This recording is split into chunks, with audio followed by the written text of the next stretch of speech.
নমস্কার, আদি টেকনিক্যাল চ্যানেলে আপনাদের সবাইকে স্বাগত।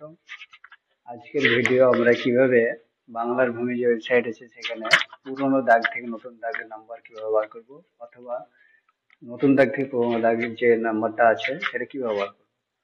তো চলুন, সেই জন্য আমরা প্রথমে গুগল ক্রোম খুলে নেব। এখানে গিয়ে বাংলার ভূমি টাইপ করে নেব। ওয়েবসাইটটি আছে, ওয়েবসাইটটি ওপেন করার পর এখানে আমরা লগ ইন করে নেব। লগ ইন করার পর এরকম একটা ইন্টারফেস খুলে যাবে। আমরা এখানে সিটিজেন সার্ভিস বলে যে অপশনটা আছে এখানে ক্লিক করব।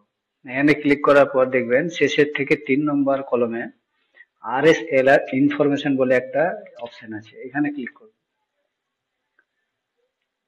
তো এখানে ক্লিক করার পর এরকম একটা ইন্টারফেস খুলে যাবে।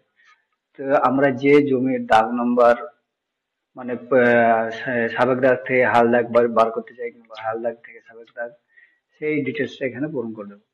তো এখানে প্রথমে আছে ডিস্ট্রিক্ট, এখানে আছে ব্লক, এখানে আছে মৌজা,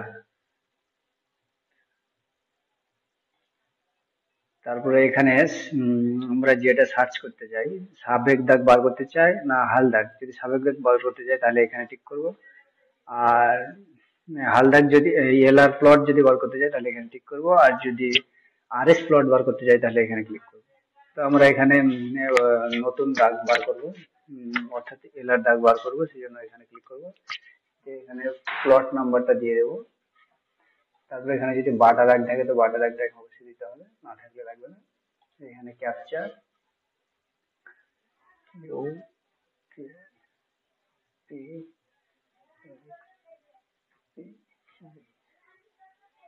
এখানে ভিউ অপশনে ক্লিক করার পর এরকম একটা ইন্টারফেস খুলে যাবে। তো এখানে দেখুন, এটা RS প্লট, এটা হচ্ছে পুরোনো প্লট। LR প্লট, এটা হচ্ছে নতুন প্লট। তো আমার যেহেতু এই দাগ নাম্বারটা RS এবং LR একই আছে, সেহেতু এখানে একই দেখাচ্ছে। আর যদি এখানে একই না থাকতো তাহলে এখানে আমার পুরোনো প্লটটা 1235 এটা দেখাতো, আর LR এর জায়গায় অন্য যদি নতুন কোনো একটা প্লট আসতো তো এটা দেখাতো।